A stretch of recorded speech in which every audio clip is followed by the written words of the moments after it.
Just a note to everybody, we do research on these books before we start, but we don't read ahead so that all of my reactions are genuine. Starting in chapter 3, it takes place during the Civil War, and some of the language reflects that. Now, we understand that that could be offensive to some people by today's standards, but we're going to continue. However, if it gets too offensive, we will stop and most likely start another book. Hey spooksters, and welcome back to Secondhand Horror, a show where we find interesting, unique horror books and read them to you like you're 5 years old. Last week, we started on our first book, Totentanz, reading chapters 1 through 2. Now, we're ready to continue. So grab your comfy clothes, a blanket, and maybe a nice drink, and settle down, because here we go.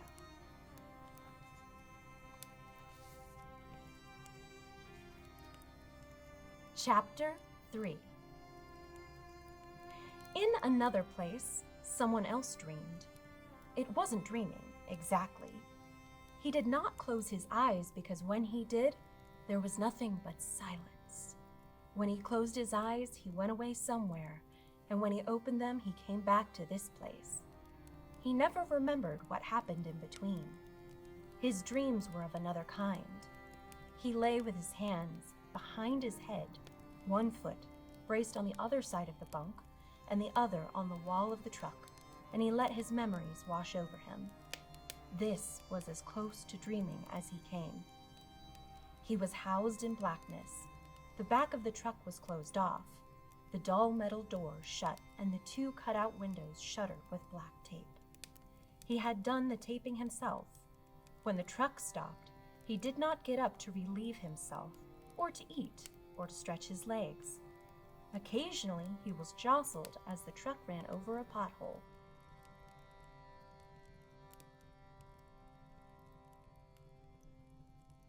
There were other trucks, in front and in back, and the noises of these only added to the roar, but he heard none of this.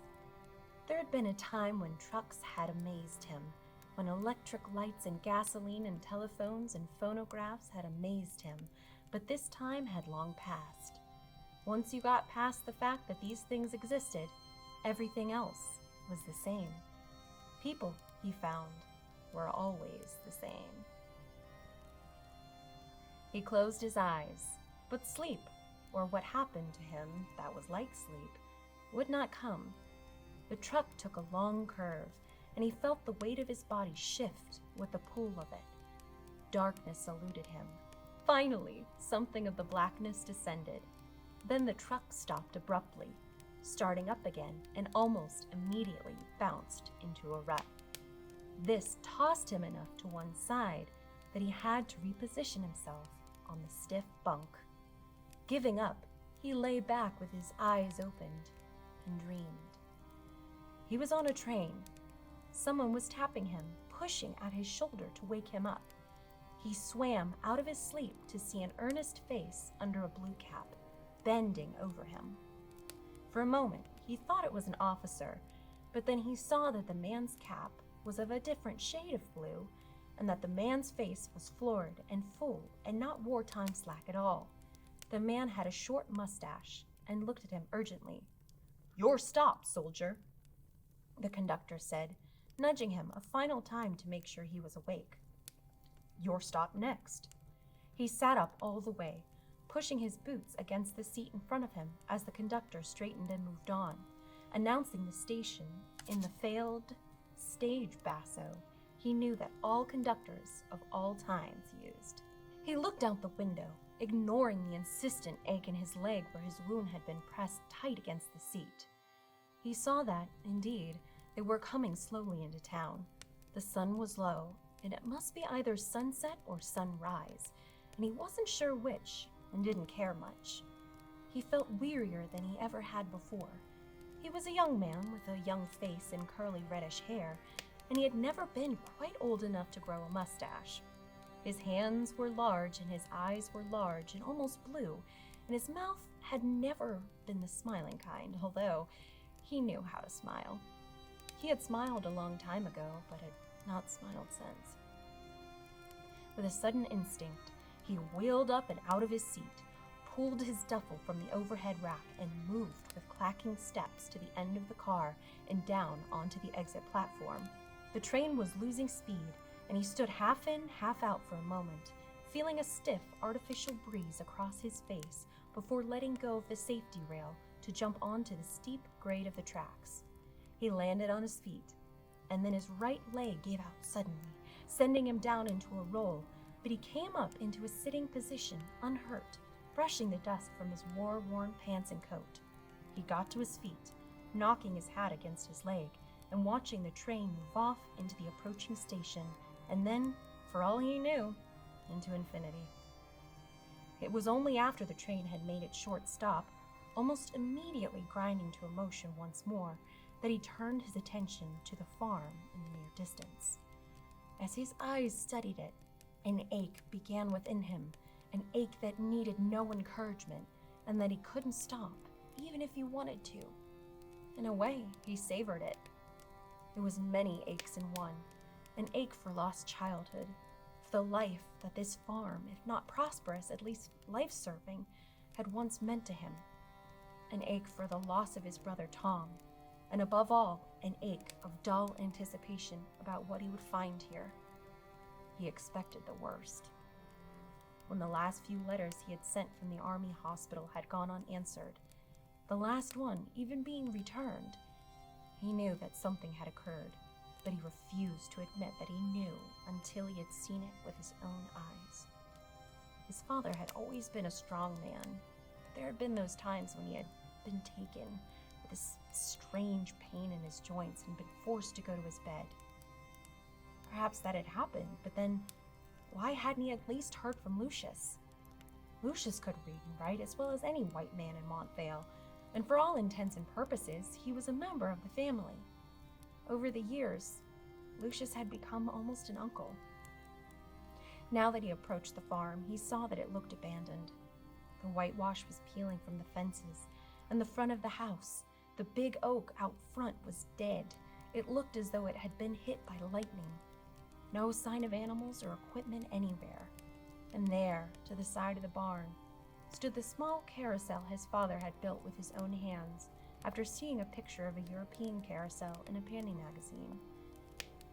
Now it was stripped, skeletal, the hand-carved horses and seats gone, the shell tilted to the ground off its axis.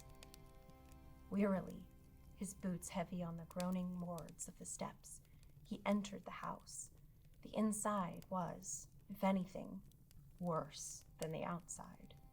The stove and furniture were gone, prey to poachers.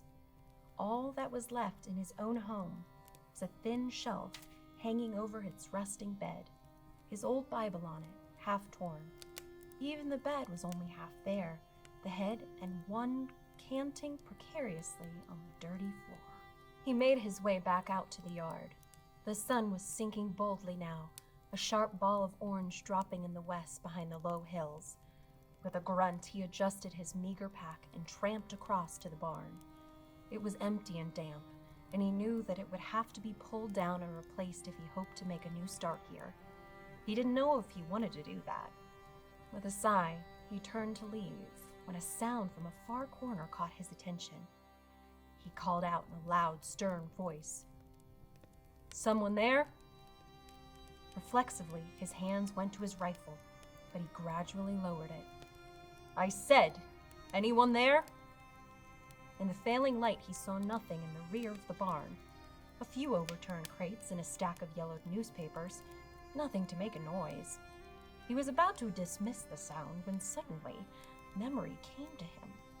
Cautiously, he made his way to the back of the barn. After clearing away a thick mat of dust, straw, and dirt, he uncovered a wooden door set evenly on the floor.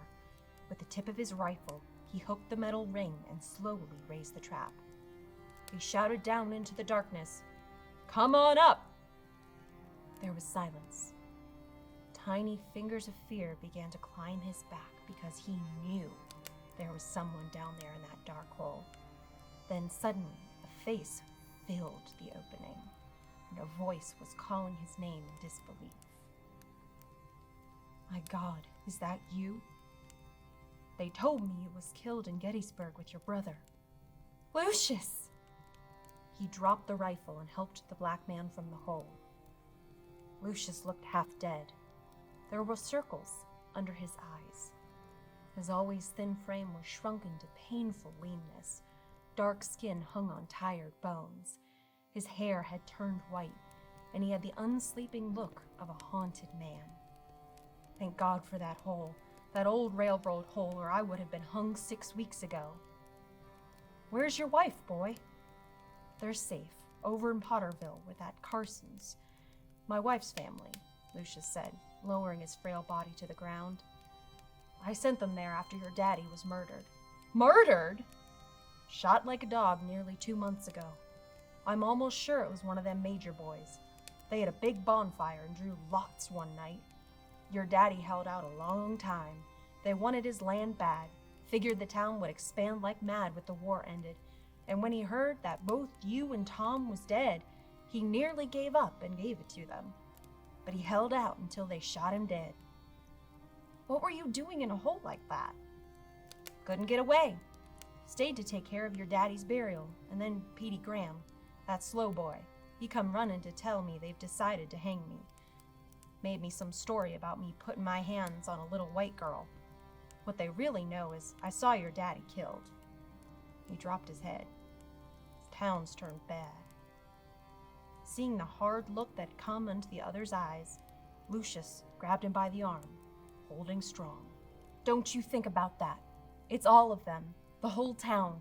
They want this land, and it'd be best if you just left. Let them have it. There's nothing any of us can do about it now.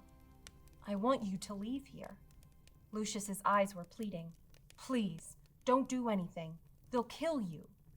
Can you get to your wife? Some of the fight went out of the old man. They looking for me everywhere. I want you to try and get away. Let me come with you, Lucius said abruptly, raising himself painfully to a standing position. No, get to the next county and tell the sheriff what happened here. Please don't do this, Lucius said. When there was no answer, Lucius took his arm. Listen to me, he said sternly. When you was a boy, I watched you, and I knew that behind the quiet, there was a rage in you. You'd play with your brother, and he'd take something from you and laugh, and a fire would burn in you, but you never let it out. Now I fear you letting it out. Once you give in to hate, you can't come back. Your own father taught me that when he saw what was building inside of me, because of the way white people treat black people. There was still no response, and now Lucius took him by both shoulders, staring straight into his eyes. You listen to me. When I was down in this hole, hiding like a dog, I had dreams. I dreamed terrible things, worse than even your daddy dying. I seen you come back from the war with the same hate in your eyes I see now, and then I seen all Montvale go up in flames. A faint smile touched the other's lips. You were always dreaming, Lucius. The smile drifted away. Dreams don't mean anything. Listen to me. In my dreams, I seen a boy, a black boy, and only he could save you. I seen him walking through the flames. Seeing that he was unmoved, Lucius let go of him. If dreams mean nothing, then save yourself. First, you got to fight your hate, though. The returned soldier took in the desolation around him. He thought of the long, slow pain that had come to settle in his heart, and now could never be moved out. The pain that not Lucius, not anyone could remove, that was even at this moment turning from a soft thing to something rock hard. His eyes settled on the ruined carousel, one edge visible through the barn door. An old red and white banner hung in limp shreds from an overhead railing. He touched Lucius's shoulder without looking at him, and then turned away. Goodbye, he said. By the time he had made his slow way into the middle of Main Street, the whole town of Montvale knew that he was back from the war. People hid. He was not supposed to have come back from the war. He was dead, they had been told, and all the damage had long been done. But here he was, and no ghost. Ghosts didn't wear dust and worn boots. Ghosts didn't have dull blue-gray eyes that had seen too much too soon. Ghosts didn't let their swords tarnish and their rifle barrels clog with mud and rust with rainwater, or their knapsacks fall open, spilling provisions all the way down the road into town. Those were not ghost provisions that trailed like peas, waiting to be picked up later by boys and girls out of school. A tin plate for one, a can of old beans for another, a spoon and fork attached by a button at the handle for a third. Ghosts didn't make real tears, long-dried, didn't harden their real beating hearts into lumps of smooth, unbeating stone, didn't want to burnish their swords again and clean those rifles to use in a new kind of war. Ghosts didn't stand in the dead center of a hiding town and say, at first in a low mutter, and then in a rasp, and then in a hard, loud, plank-shattering demand, "Who killed my father?" His question hung like a storm cloud over the street, slowly spreading into every cubbyhole, kitchen closet, and corner in Montvale. No one escaped his words. No one shut them out of his ears. No matter how hard he clasped his hands over them, the question pushed its way into every dry cellar, each pantry, each bedroom and outhouse in all of Montvale, and when he repeated the words, one at a time and in a voice no louder, each word somehow took on a louder, sharper edge all by itself, as if the syllables were beating one against the other, making mountain echoes that came back louder than they had gone out. "Who killed my father?" He looked up from the dusty street at a glint of light. Somewhere in Montvale, in one of the tight cubbyholes, the tightest of all, a crack appeared. Soon the crack turned into a good-sized hole, and then into a door. A man appeared behind the door, tiny seeming at first and as frail, it looked, as a deathbed mouse. But in a matter of minutes, the man achieved a remarkable metamorphosis. In the shadows of the doorway, he grew teeth and bones and flesh, filled out to room size. The new lion of a man wore a pocket watch and a suit to go out with it, gray-striped, red, white, and blue suspendered. He wore white shoes, so white and daily polished they looked painted on fresh each morning. The man's lapels were as big as his hands, the lapels wild for holding, and hands large and moist for doing that chore. Babies would lodge easily in those hands, and those hands could wave to crowds a mile deep. The littlest boy in the back row would feel they were waving right at him, turning over and reaching out right for him alone, lifting his shirt to reach right into his very red heart and pluck out the wishes there, and then form those wishes into real clay. Those hands could be everywhere at once, patting, nudging, cajoling, punching lightly with the punch of a shared joke. They were hands to be laid upon the head, hands to heal any wound of mind or soul. They were a doctor's hands, or the opposite of a doctor's. The hands moved out of the shadows first, pulling the rest of the body with them, and then appeared the plump suit and Old Glory suspenders, the pocket watch with Abe Lincoln's face etched on the case, hanging at just the right loop over the vest, and then above it all appeared a face to match the hands, all smile and thinning hair, and kind cow eyes as wet as his palms, and the color of the August sky reflecting in a fish pond. The nose of Caesar, and teeth, so many and so white and wide they made you smile and forget the real hard look at the bottom of those fish pond eyes. The man, all of him, stepped with a grunt into the sunset, stepped heavily off the porch of his office, and held out his large, moist hand, offered his moist, hard eyes and thin, smiling mouth. "Well, well," the man said, "and here you are, after we just rolled up the banners and put away the cakes and pies and let the ice cream melt and sent the marching bands home." The damp hand remained suspended in air. "Tell me what happened to my father." "Well," the lion, the fat man said, moving both his hands to his lapels in one deft, curving motion, "it's a complicated business. Tell me who killed him." His fingers moved around the hilt of his rusty sword. The fat man drew his lapels back, slid his hands down into his cavernous pockets. Despite the marvelous control of his face, sweat beaded on the hairline of his forehead and the top of his lip. Mustering all his best attributes, in a voice that for any other listener would have been accompanied by a firm, friendly arm around the shoulder, he said, "Well, he just up and died." "That's not the truth, Mayor." "Well, son, I'm afraid it is. You see, after your daddy learned that both your brother and you was killed over at Gettysburg, well, he just sort of gave up hope. Couple folks even heard him say words to that effect. He said, 'Life ain't worth living without my boys. I can't see any of us going on this way.' And he just gave up on it. Of course, he didn't know you were alive and all. None of us knew that, and that's the damn shame of it, because that might have turned the trick. I really think it would have. He loved you, son. Always said you were his favorite. It's a damn shame he didn't know you were safe." With any other man, he would have ended this speech with a firm squeeze on the shoulder, and then separation, to be followed by a walk down the street and a light on a new cigar. "Who shot him?"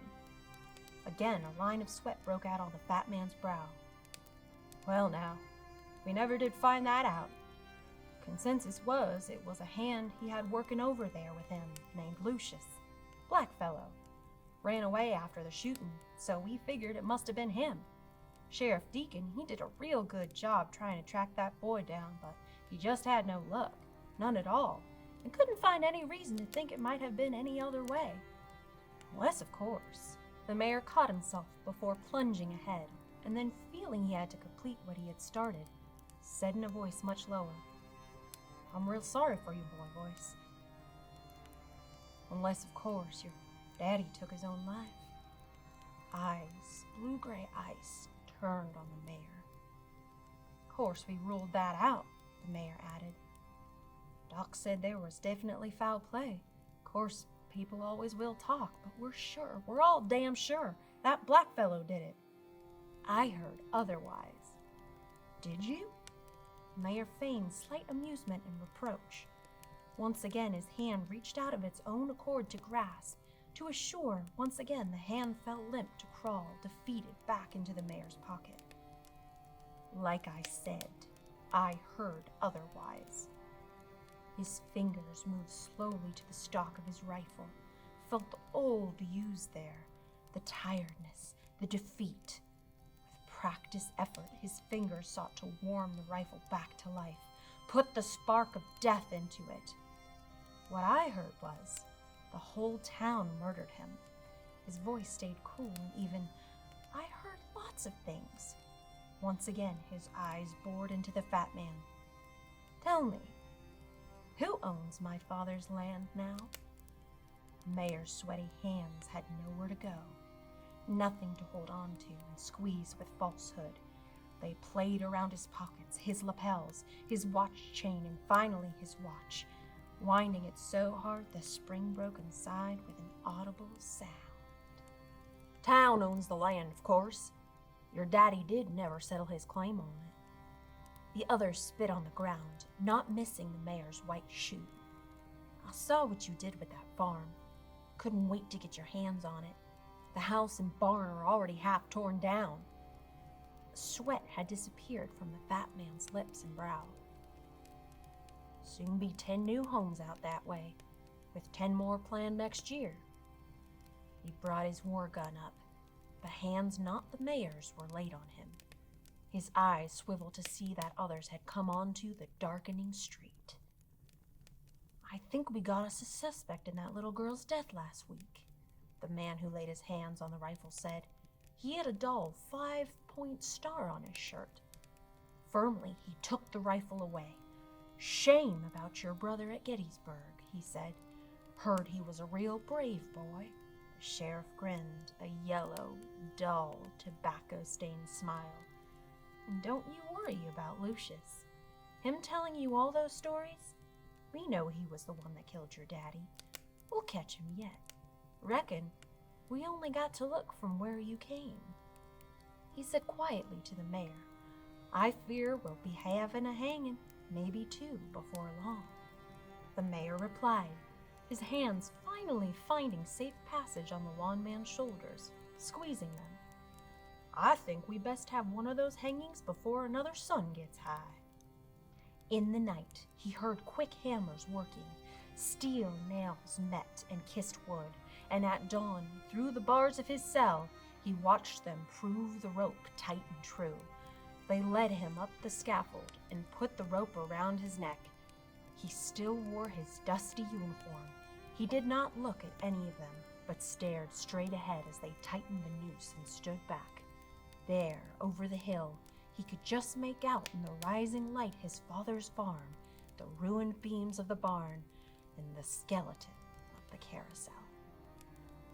He felt the floor give way beneath his feet, and the rope close like 2 cruel hands around his neck. It was then that he screamed, not in pain, but in raging promise, spitting out one word over them, one word that echoed around the low hills long after his feet stopped kicking in the air. Rise and shine. He was jarred from his memories by the rough, metal-scraping sound of the back doors of the truck opening. A dark figure stood outlined there. The figure smoked, and the smoke that came from his long cigarette was as black as his hooded eyes and the suit he wore. He lifted his cigarette to his mouth.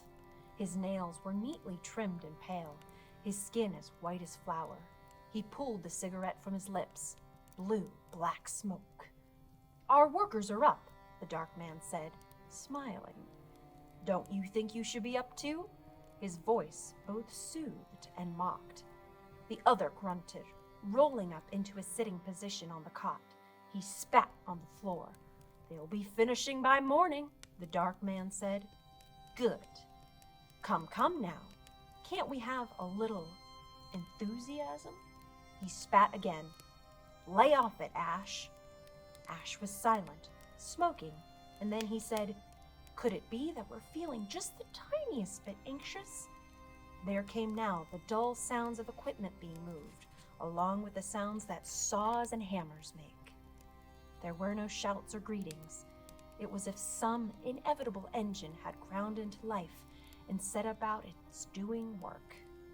Ash smiled, turning to look at the proceedings outside, and after a moment, the man on the cot rose stiffly and joined him. He held his right leg as he rose, although he gave no evidence of pain. Look the same? Ash inquired. A little, he answered, not really wanting to say anything. His eyes roamed the low hills, finally resting on the church steeple, the rows of new houses, the stores.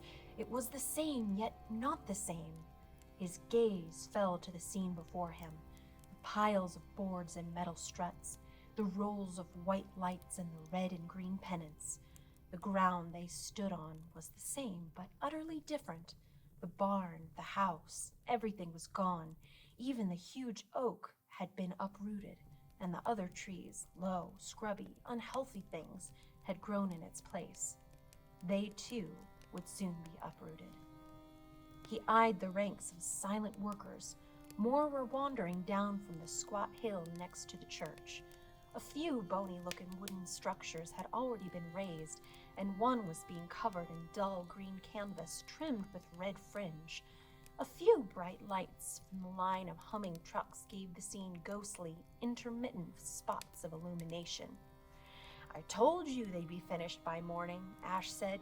He offered his cigarette pack, and when the other said nothing, he took a fresh one for himself, lit it, and tucked the pack into the pocket of his sharply creased suit. He laughed, looking at the cigarette for a moment. They certainly can't hurt you, my friend, he said cautistically.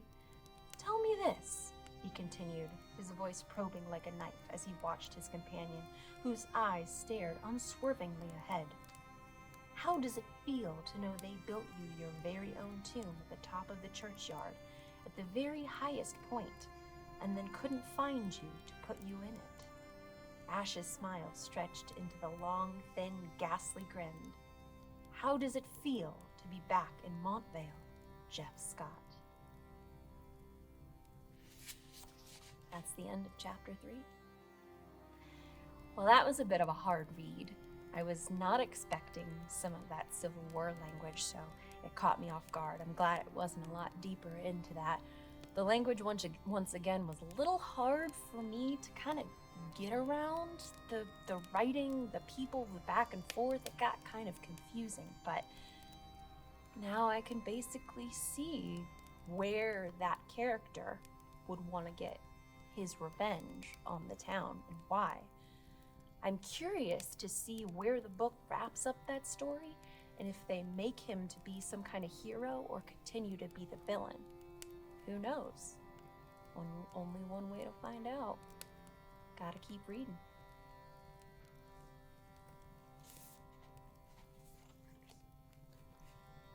Chapter 4. Someone had to be first, and someone had to be second. Mayor Poundridge was second. He tried not to be, tried to burrow himself so deep into his pillow that Montvale and the whole world would go away and not come back. But if he didn't believe in his job this morning, Emily did, and she wrapped herself in her dressing gown and made her way to the front door. All right, she scolded, opening the door to let in the first man to get up in Montvale. He looked like a scarecrow, all pieces of angle thrust out this way and that, and as skinny as a straw. He came, flapping in like a blackbird that had just seen a scarecrow come to life. "Barney, you calm down," Emily Poundridge said. "Got to see the mayor, Emily," Barney Bates said. His face was nearly as flushed as the red baseball cap he held tight in his hand. "You just sit down, or at least stand still, and I'll see he gets up." She looked at him sideways. "What's wrong with you anyway?" "Got to see the mayor, that's all." "All right, you just stay there." She moved off, taking a last look at him. The mayor produced himself 5 minutes later, rubbing sleep from his eyes. From the back of the house, the smell of coffee leaked in. The mayor shuffled around behind his desk and sat down in his chair, yawning. "Morning, Barney," he said. Barney Bates fluffed up in front of him like that blackbird, taking flight back. "Mayor, you got to do something about it." "Can't do nothing about it till you tell me what it is, Barney." "You got to do something about the park." "What's that?" Poundridge was still not truly awake. "The park that sprung up outside my back window last night. The one you gave a permit to last month." "Barney," Mayor Poundridge said, waking up at last, "slow down and tell me again what you want." Barney Bates looked like he could burst a vein. "God damn it, Mayor! They got a whole goddamn park out there." "First of all," the mayor replied, his voice turning stern, "I won't hardly abide by swearing in my house. And this being a Sunday, I won't abide by it at all. And second, Barney," the mayor said, his face reddening a little in frustration, "what in the blazes are you talking about? Didn't you sell that old patch of land, that old Scott family land, to them Carnival people last month?" "You were at the meeting, Barney. Everybody voted on it." "Well, it's up." "What?" "The whole amusement park. It's all there." "Now, Barney," the mayor began, laying a hand on Bates' shoulder. "You can see it from your top window," Barney said. "Come on, Mayor. You can see it from your window." Shaking his head, Mayor Poundridge led the way to the top floor. The smell of coffee was very strong in the house now. Jonathan Poundridge was fully awake, and he looked forward to that coffee. "You'd better not be fooling with me, Barney," he said, realizing that it was entirely possible that Barney Bates was seeing things. It had happened before, and it wouldn't be the first time that Barney would have to be put away with a fit of the DTs. It had been a while, though, and as Poundridge turned to regard Barney when they reached the top of the stairs, he could smell no liquor on his breath. Still, "There, just like I told you," Barney said, pointing. A July chill went through Mayor Poundridge as he looked out the small window. There, behind the Bates place, was the park Barney had been yelling about. It was there in 1,000 shades of tent canvas. It twisted and looped and spread itself out over the old Scotland like a lion after a gorging meal. Banners, long lengths of lights, and balloons and streamers formed its perimeters, within which lay a circus array of roller coasters, rides, games, and a broad, unpaved midway, waiting to be filled with people. A year's worth of work had been dropped on the town in one night. It looked new, but the rides and tents were in the style of at least 100 years ago. The carousel, one corner of which the mayor could just see, appeared antique. The highest curve of the Ferris wheel edged up to hang even with the top of the church spire. "I just don't get it, Barney," the mayor said. He felt suddenly chilled again. "You're damn right you don't get it," Barney said. "And I don't get it neither.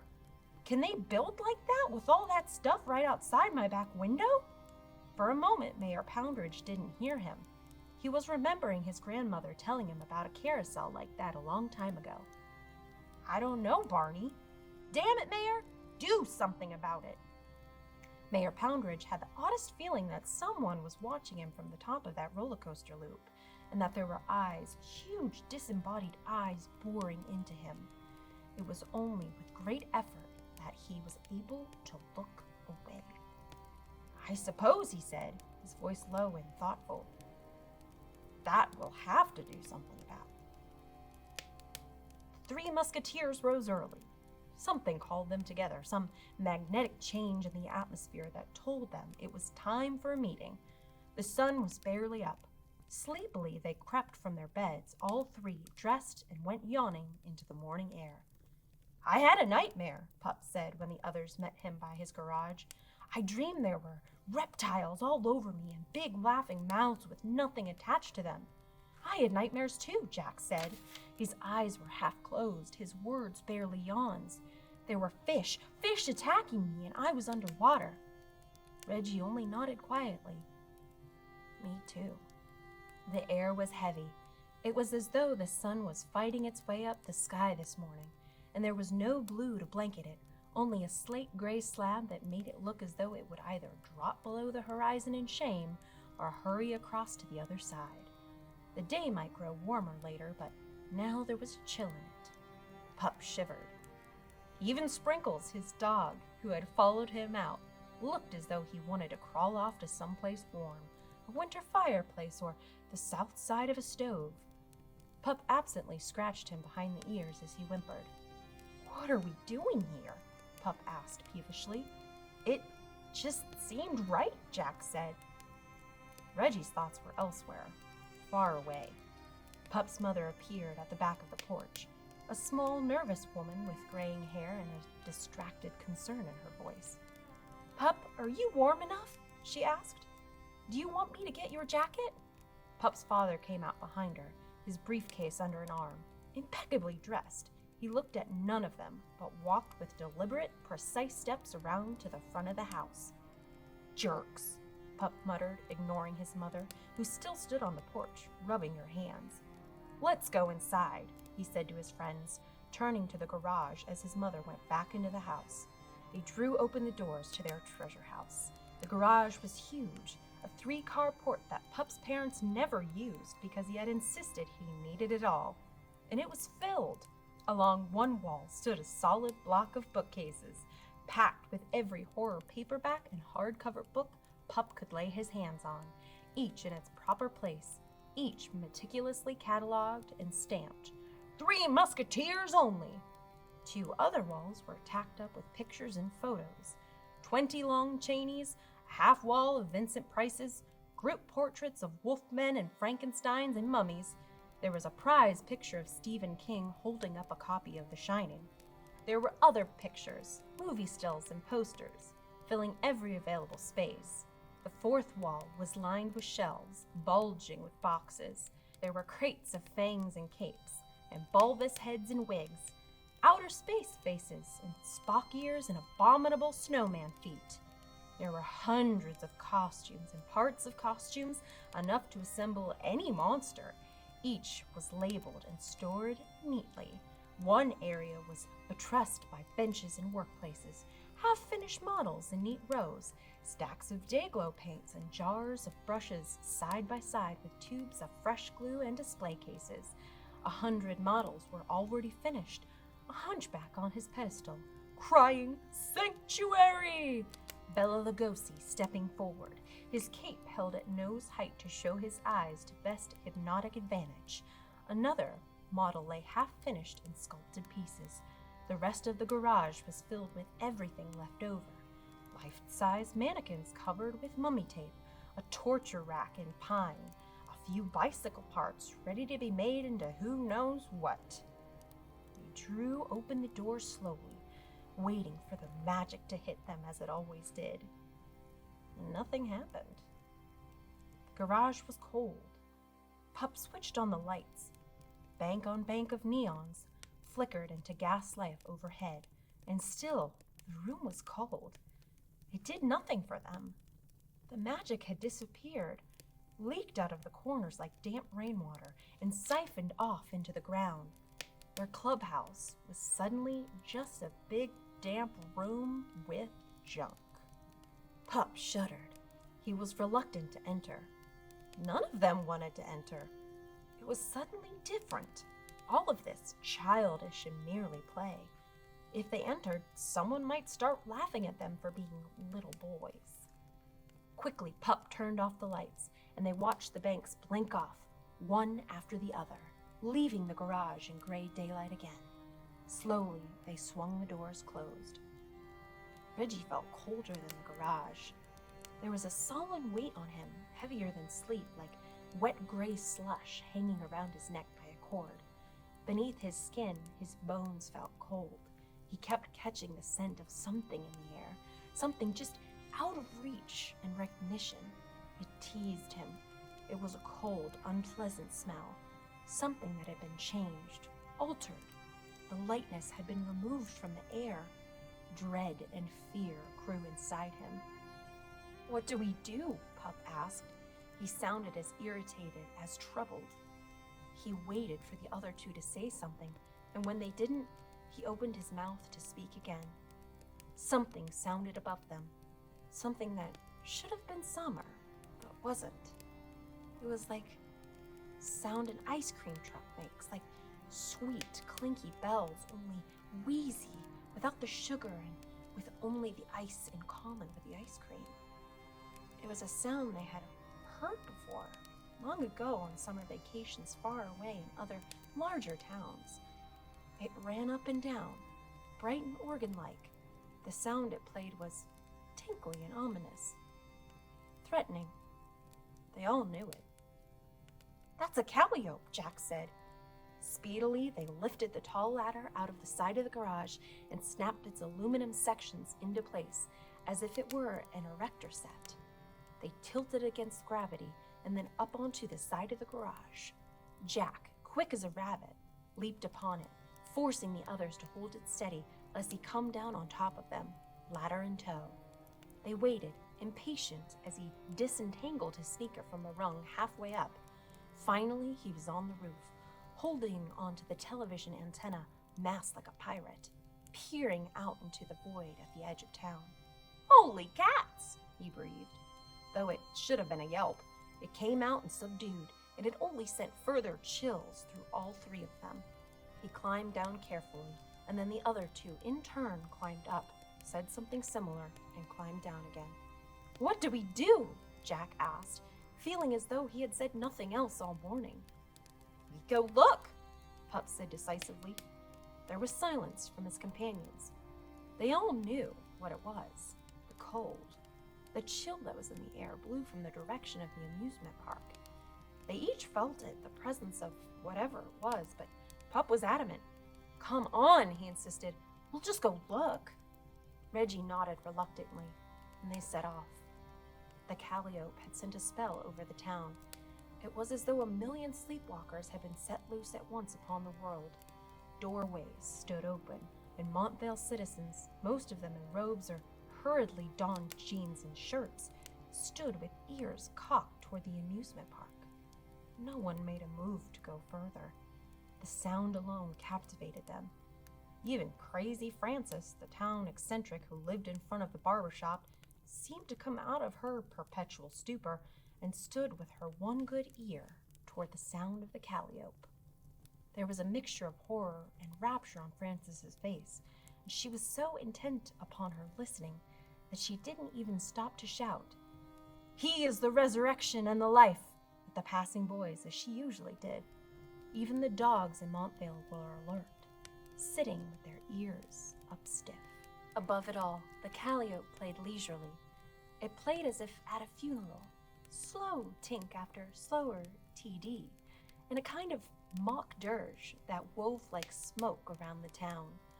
Over the last row of buildings in Montvale, the Ferris wheel loomed. The boy stopped. Suddenly, something was speaking to them. Go home, it said. Wait for the right time. Go home. Their feet moved forward, hesitated. Come on, Pup said impatiently, but found that his feet were welded to the spot he stood on. Reggie suddenly broke free of the spell, and they followed. The town peeled away behind them, and suddenly, there it was. Not as wide and big as they would have thought. In fact, there was something old about it, or rather antique, because everything was spanking new, coated with fresh candy paint.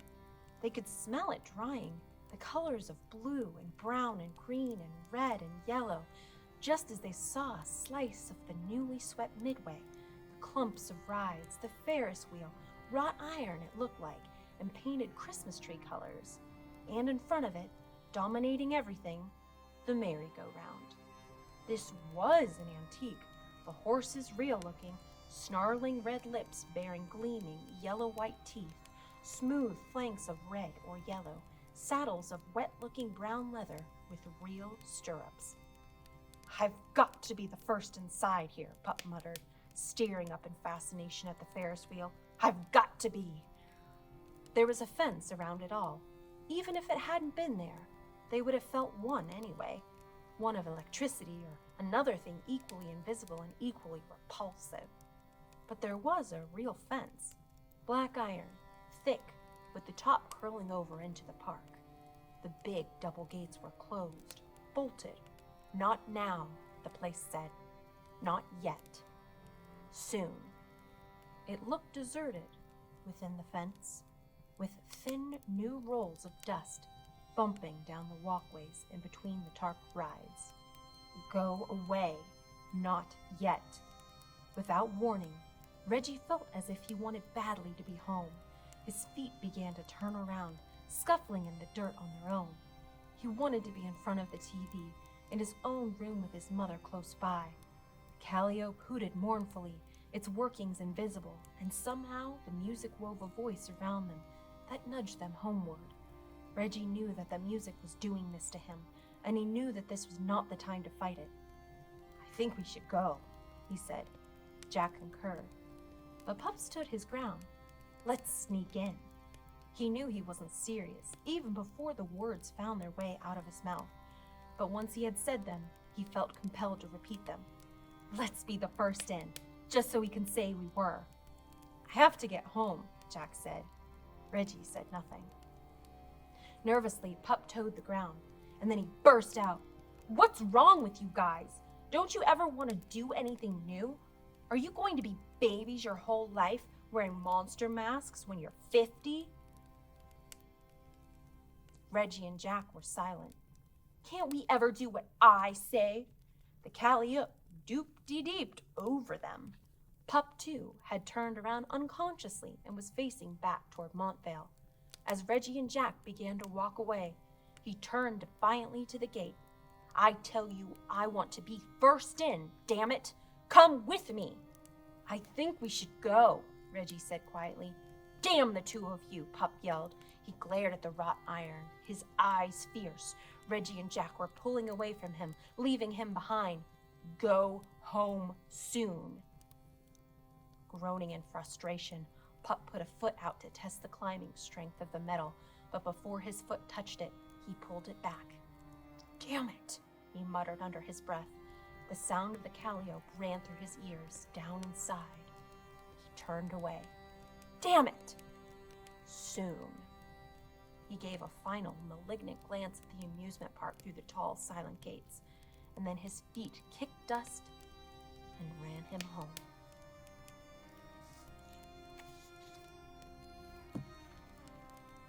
I don't know about you, but I think Pup is going to cause or be a lot of trouble.